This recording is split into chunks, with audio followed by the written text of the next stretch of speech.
अस्सलाम वालेकुम नाजरीन, मैं हूं फयाज महमूद और आप देख रहे हैं फयाज महमूद यूट्यूब चैनल। नाजरीन, कसूर में एक बड़ा ही अंदरनाक वाक़या पेश आया जिसमें एक इंसानी जो है वो टांग मिलती है। वो मसखशुदा टांग है और वो ऐसी खौफनाक तरीके से वहाँ पर पड़ी होती है कि लोग जो हैं उसको देखने के बाद मुख्तलिफ़ किस्म के क़यास आराइयाँ करना शुरू कर देते हैं, क्योंकि बॉडी के दीगर पार्ट्स मिलते नहीं हैं और सिर्फ एक टांग मिलती है, जिस पे लोगों का कहा जाता है कि शायद ये कोई आदमखोरों की यहाँ पर कार्रवाई है या फिर ये ऐसा अंधा कत्ल है जिसको पुलिस अगर तलाश कर ले तो वो मान जाएंगे कि ये वाकया ही पुलिस ने कर दिखाया है। लेकिन पंजाब पुलिस जब कुछ करने पे आती है तो वो यकीनन बहुत कुछ कर भी लेती है और उन्होंने इस केस में भी कर दिखाया है। टुकड़े ज़दा लाश, मसख शुदा लाश मिलती है जिस पे कोई किसी किस्म का कोई आईडी कार्ड, कोई कुछ नहीं है, लेकिन पुलिस इस अंधे कत्ल को 20 दिन के अंदर ट्रेस कर लेती है। एक चीज़ जो उस इंसान तक उसे ले जाती है और उसके बाद वो मुलजिम गिरफ्तार होता है। जब गिरफ्तार होता है तो वो क्या बताता है कहानी कि उसने क्यों मारा और इतना दर्दनाक किस्म का ये वकूआ क्यों पेश आया, तो इस पे सारी डिटेल्स सामने आती हैं। तो आज का जी हम वीलॉग का आगाज़ करते हैं। हमारा चैनल आप सब्सक्राइब कर लीजिए और कमेंट सेक्शन में अपना फीडबैक देना मत भूलिए और इंशाल्लाह कोशिश होगी कि आपके सवालों के जवाबात भी हम दें। कसूर में जी 23 अगस्त को ये एक आम ही दिन था और अहले इलाका इस हकीकत से बड़े बेखबर थे कि उनके इलाके में एक ऐसा दर्दनाक वाक़या हो चुका है जिसका उन्होंने शायद कभी सोचा भी नहीं था। अहले मोहल्ला को एक लाश के टुकड़े मिलते हैं और वो गंदे नाले में बहाए जा चुके हैं। वहाँ पर कसूर का जो इलाका जमातपुरा और वहाँ का शहजाद नामी लड़का है, जो शख्स है, वो अपने घर से निकलता है और वाटर फिल्टर प्लांट के करीब, गंदे नाले के करीब जब पहुँचता है तो वो परेशान हो जाता है, चूक जाता है, क्योंकि उसके सामने एक मसखशुदा इंसानी टांग नज़र आती है, सामने पड़ी होती है।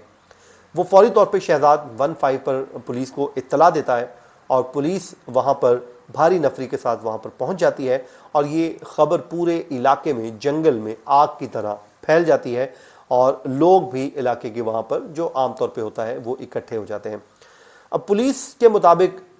थाना बी डिवीज़न की हदूद का ये वाक़या है और वहाँ पर टांग मिलने के बाद लाश के दीगर अज़ा की तलाश का काम पुलिस वहाँ पर शुरू कर देती है, लेकिन उन्हें कोई खातर खा कोई उसमें कामयाबी नज़र नहीं आती या नहीं मिलती। जिसके बाद 24 अगस्त को रेस्क्यू 1112 और बल्दिया के अमले से मदद तलब की जाती है कि आप भी हमारी मदद को आएँ और इस अंधे कत्ल केस को जो है वो सॉल्व करने में हमारी मदद करें। 24 अगस्त का दिन आता है तो ये खबर क्योंकि हर घर में पहुंच चुकी होती है और लोग इस मसखशुदा टांग से मुतल्लिक मुख्तलिफ बातें, मुख्तलिफ क़यास आराइयाँ करना शुरू कर देते हैं, क्योंकि बाकी अभी पार्ट्स मिले नहीं होते, तो सिर्फ एक टांग होती है। तो इसको लेकर लोगों की जो बातें हैं वो उसका आगाज़ हो जाता है। लोग ये कहते हैं कि हमारे इलाके में क्योंकि कभी ऐसा वकूआ हुआ नहीं, हमारा इलाका बड़ा पुरअमन है और हम ये बात मानने को तैयार नहीं थे कि उनके इलाके में भी ऐसा कोई दर्दनाक किस्म का वकूआ हो सकता है। वो कहते हैं कि जो टांग मिली थी, अहले इलाका बताते हैं कि वो बड़ी ही जो है उसकी जो हालत थी वो बुरी थी और लोग ये समझते हैं कि शायद ये किसी आदमखोर जानवर की मौजूदगी का लोग समझते हैं कि शायद कोई आदमखोर जानवर आया है और वो कि इंसान को खा गया और ये उसकी टांग पड़ी है। पुलिस जो है दूसरी तरफ अपनी इन्वेस्टिगेशन जारी रखे हुए है कि हम इस अंधे केस को सॉल्व करके रहेंगे। अब पुलिस ये कहती है कि जी हमने लाश के दीगर हिस्से ढूंढना शुरू किए और वाक़ये की नौइयत का जो है वो तयन करना चाहा कि हम इसको कैसे हल करें। और उसके बाद वो कहते हैं कि पुलिस को गंदे नाले में 3 मुख्तलिफ थैले मिलते हैं जब वो उस पूरे गंदे नाले की तलाशी ले रहे होते हैं, जिनमें लाश के सर कटे धड़ समेत मज़ीद एक टांग और 2 बाजू मिल जाते हैं। अब पुलिस ये बताती है कि जिस्म के कई अज़ा मिले, लेकिन अंधे कत्ल की ये वारदात एक मौमा बन चुकी थी कि अब इसको हमने हल कैसे करना है। और पुलिस अफसरान सर जोड़कर बैठ गए कि अब हमें इतनी कामयाबी मिल चुकी है कि बाजू भी आ गए हैं, धड़ भी आ गया है और बाकी जो अभी भी उसकी शनाख्त जो है वो रहती है। उसके बाद डीपीओ कसूर मोहम्मद ईसा खान ने जी डीएसपी सिटी मोहम्मद सैफुल्ला भट्टी और SHO B division Malik Jabbar की सरबराही में एक खुसूसी टीम जो है वो तश्कील दी ताकि इस गुत्थी को सुलझाया जा सके। पुलिस की क्राइम सीन यूनिट और Punjab forensic science agency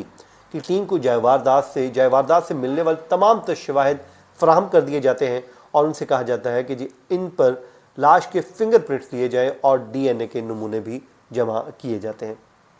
police ने फौरी तौर पर फिंगरप्रिंट्स और डीएनए के नमूने लाहौर में पंजाब फॉरेंसिक साइंस एजेंसी की लेबॉर्ट्री को भिजवा दिए ताकि ज़िले पुलिस अहलकारों तक इस मामले की जो चीज़ें हैं मिले और फिर सीसीटीवी कैमरों की फुटेजेस उनका जायज़ा पुलिस ने लेना शुरू कर दिया, लेकिन अभी तक पुलिस को कोई कामयाबी नहीं मिली।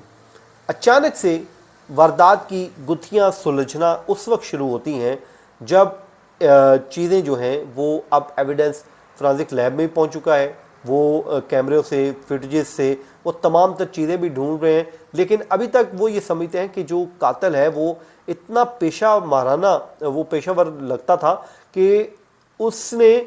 कोई अपना क्लू छोड़ा ही नहीं था। लेकिन पुलिस यहाँ पर पेशा वाराना महारत के साथ मुसलसल आगे बढ़ रही थी और तफ्तीश से मुतल्लिक हर शुबे को जो है वो हर चीज़ को वो हर एंगल से उसका जायज़ा ले रही थी। पुलिस ये बताती है कि खसूसी टीम के एहलकार और अफसर अभी तफ्तीश में मसरूफ़ ही थे कि उनकी नज़र गंदे नाले से मिले उन 3 थैलों पर पड़ी जिनमें इंसानी अज़ा बंद करके नाले में फेंक दिए गए थे। फिर पुलिस ये कहती है कि जब इंसानी अज़ा मिले तो वो एक चीनी जो है वो कंपनी के थे। जिन थैलों से वो जो मिले वो कहते हैं कि चीनी कंपनी के थे। इसलिए पुलिस ने शहर के ताजरों के साथ मिलकर उनके ख़रीदारों से मुतल्लिक दरियाफ्त करना शुरू कर दिया और इलाके में उस कत्ल से मुतल्लिक इश्तिहार शोरगोगा भी जारी किया ताकि पुलिस को कोई सुराग मिल सके कि आखिरकार ये कौन है, किसने मारा है और मरने वाला कौन है, कातिल कौन है। पुलिस को सबसे जो बड़ी रुकावट पेश आ रही थी वो उस शख्स की शनाख्त थी कि ये कौन है जिसकी हमें टांग मिली है या जिसकी जिस्म के हिस्से मिले हैं।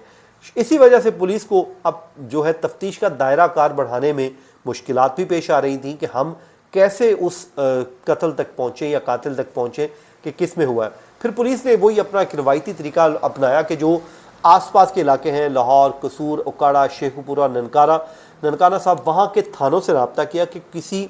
शख्स की कोई गुमशुदगी की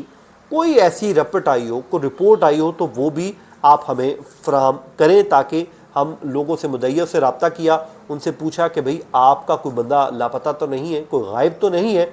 लेकिन फिर 3 सितंबर का वो दिन आता है जब पुलिस को नादरा से एक रिपोर्ट मौसूल होती है जिसमें ये इंकशाफ हुआ कि जो मरने वाला शख्स है या जिसके आज़ा मिले हैं वो साहिवाल का रिहायशी इजाज़ वल्द रऊफ़ है जो कसूर के इलाके जमातपुर में ही मुकीम था। अब पुलिस को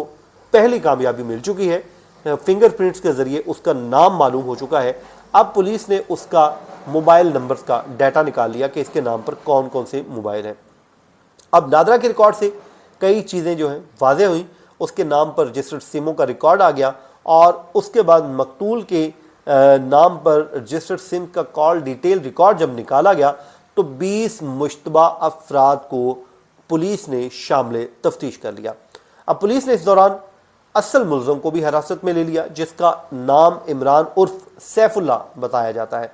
पुलिस ने मरकज़ी मुलज़म इमरान को हिरासत में लेकर जब तफ्तीश की तो उसने बताया कि ये जो है वकूआ उसी ने ही किया है और यूं अंधे कत्ल की ये तफ्तीश 20 दिन में मुकम्मल हुई और पुलिस ने जिस्म के आज़ाद तलाश किए और फिर दीगर पहलुओं से केस की तफ्तीश की तो मुलज़िम तक वो पहुंचने में कामयाब हो गए। अब मुलज़िम ने एतराफ़ जुर्म किया और उसने कहा कि उसने ही इजाज़ नामी उस शख्स को मारा है और पुलिस के मुताबिक ये इंकशाफ हुआ कि मकतूल इजाज़ उसकी जो कातिल है उसकी बीवी का साबिका शौहर था। पुलिस के मुताबिक मुलज़िम इमरान ने पुलिस को दौरान तफ्तीश ये भी बताया कि मकतूल उसकी अहलिया इरम बीवी का साबिका शौहर था और उसको मुसलसल तंग कर रहा था, जिसके बाद मुलज़िम ने तैश में आकर इजाज़ को कत्ल करने का मंसूबा बनाया।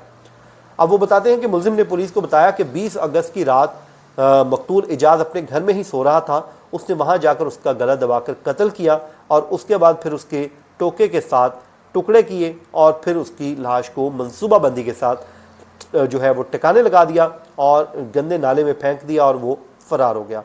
यूं ये ऐसी सफाकाना वारदात थी कि पुलिस ने अपनी पेशा वाराना महारत के जरिए ज़बरदस्त तरीके से इन्वेस्टिगेट किया और यूं एक अंधा कत्ल जो है वो अपने मंतकी अंजाम को पहुंचा। हम दुआ करते हैं कि इस शख्स को करार वाकई सज़ा मिलेगी और ये अपने किए की सज़ा ज़रूर भुगत कर रहेगा। नाज़रीन, ये था आज का हमारा वीलॉग। अपनी दुआओं में याद रखिए। मुझे दीजिए इजाज़त। अल्लाह के बाद।